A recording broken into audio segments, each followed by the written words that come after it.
കൊണ്ട് എന്താണ് up trend market എന്നും എന്താണ് ഡൗൺ ട്രെൻഡ് മാർക്കറ്റ് എന്നും നമുക്ക് നോക്കാം. ആദ്യം അപ് ട്രെൻഡ് മാർക്കറ്റ് എന്താണെന്ന് നോക്കാം. മുകളിലോട്ട് പോകുന്ന മാർക്കറ്റിനെയാണ് അപ് ട്രെൻഡ് മാർക്കറ്റ് എന്ന് പറയുന്നത്.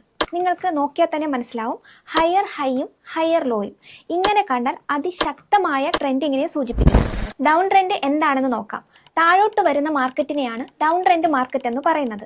നിങ്ങൾക്ക് നോക്കിക്കഴിഞ്ഞാൽ മനസ്സിലാവും, ലോവർ ഹൈയും ലോവർ ലോയും ഇങ്ങനെ വന്നാൽ ഒരു ബിയറിഷ് മാർക്കറ്റ് ആണെന്ന് നിങ്ങൾക്ക് മനസ്സിലാക്കാൻ കഴിയും. നിങ്ങൾ ഒരു ട്രേഡ് ഇടുന്നതിന് മുന്നേ തന്നെ ചാർട്ട് നന്നായിട്ട് അനലൈസ് ചെയ്യണം. ചാർട്ട് അനലൈസ് ചെയ്ത് മാർക്കറ്റ് അപ് ട്രെൻഡ് ആണോ ഡൗൺ ട്രെൻഡ് ആണോ എന്ന് നന്നായിട്ട് ഉറപ്പുവരുത്തണം.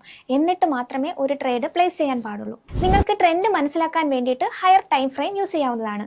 For example 1 our chart, 4 our chart, day 1 chart etcetera. ഇതുപോലെ ട്രേഡിംഗ് റിലേറ്റഡ് ആയ കാര്യങ്ങൾ കൂടുതൽ മനസ്സിലാക്കാൻ വേണ്ടിയിട്ട് ഞങ്ങളുടെ സോഷ്യൽ മീഡിയ അക്കൗണ്ടുകൾ ജസ്റ്റ് ഫോളോ ചെയ്യുക.